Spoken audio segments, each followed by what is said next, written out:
look back at verse 11, because I want to give you another angle on it. It says, "Beloved, I beg you, as sojourners and pilgrims, abstain."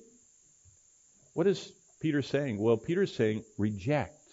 That word abstain, I mean, I know in parliamentary procedure you abstain from voting, but you know why you abstain from voting. You don't want to bother someone, or you don't want to go on record or whatever. It really means to reject.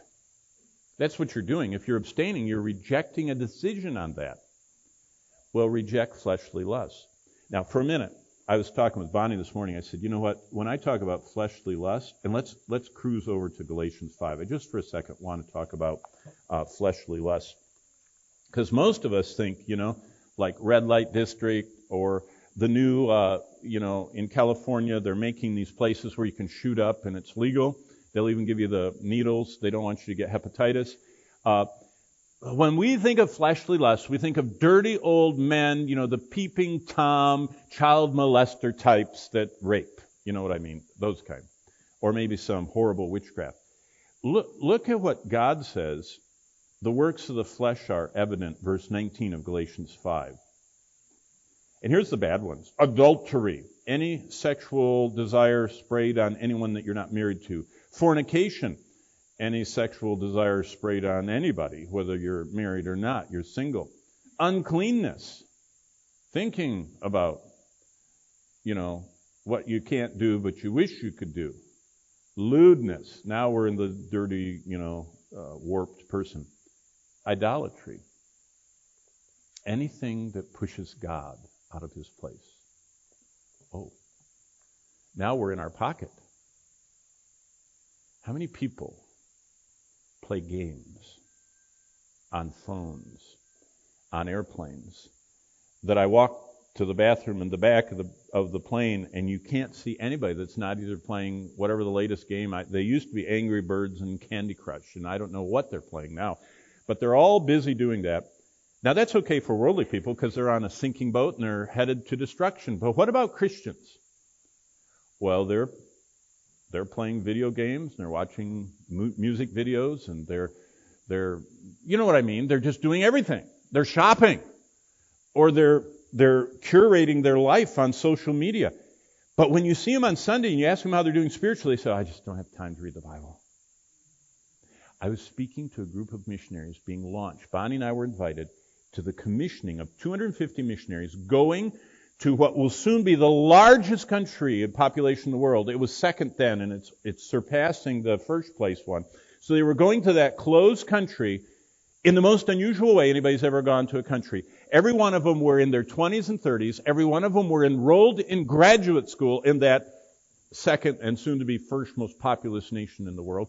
And all of them were American students going to live in that country as a graduate student in a program that was 3 or 4 years long. And their whole purpose was to be talking to the upper echelon of that country, because they were all going to be in those grad schools too. They were going to the Oxfords and Cambridges and Harvards and Yales and Stanfords of the world, only in that subcontinent of Asia. And they asked us, this mission asked us to come. And as they were going to the airport, they had them all at the airport, at the hotel, and they were all sitting at tables, 250 of them. There were kids everywhere, and I said, why would you want us? I don't even speak Hindi, where they're going. They said, oh, but we watch your YouTube videos, and you really get on people about reading the Bible. And they said, these are all 30-ish-year-old young marrieds, and a lot of them we're not sure are ready for what they're going into as missionaries in the darkest spot on earth. I said, oh, now that's an honor. So we went there, and you know what I did the first? I asked them all to get a piece of paper. We passed out all these pieces of paper. I said, would you please write down on your paper right now, no one's going to see it, but you and God already knows it, but how many hours a day do you spend on Facebook? Now this was, a couple years ago. I don't even know. It's not Facebook anymore. It's TikTok, I guess. But how many hours a day do you spend on Facebook? How many hours a day do you spend on Instagram? How many hours a day do you spend on Pinterest, getting that perfect bathroom that you want, and the cookies and all this stuff that's on Pinterest, and how many hours a day do you spend playing games? And how many hours a day do you spend watching videos and movies and everything else? And I said, just write all those down and everything else that you do online. And I gave them time, and they all did. we all know how long everybody spends online. They're not working. I mean, they were working, but some message comes up and it distracts them and they get over, you know what I mean, what happens. And I said, it takes a sixth grader in America 72 hours to read the whole Bible out loud.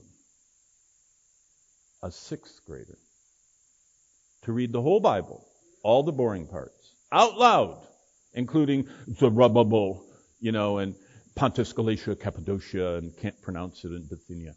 72 hours. I said, all of you total your online stuff.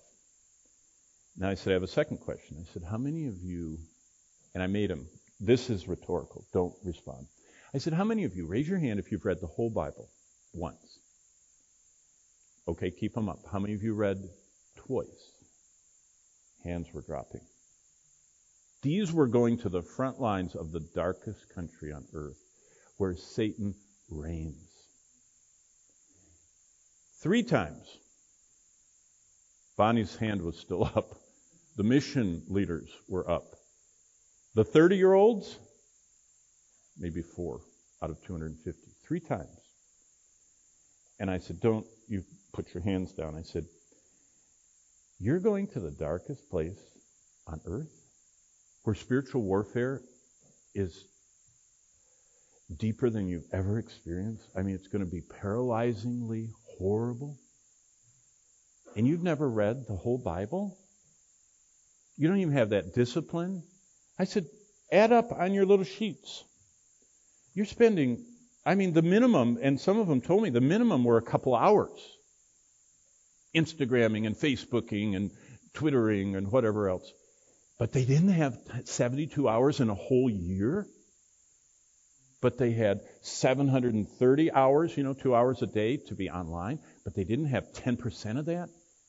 And I said, let's have a little, I hadn't even started.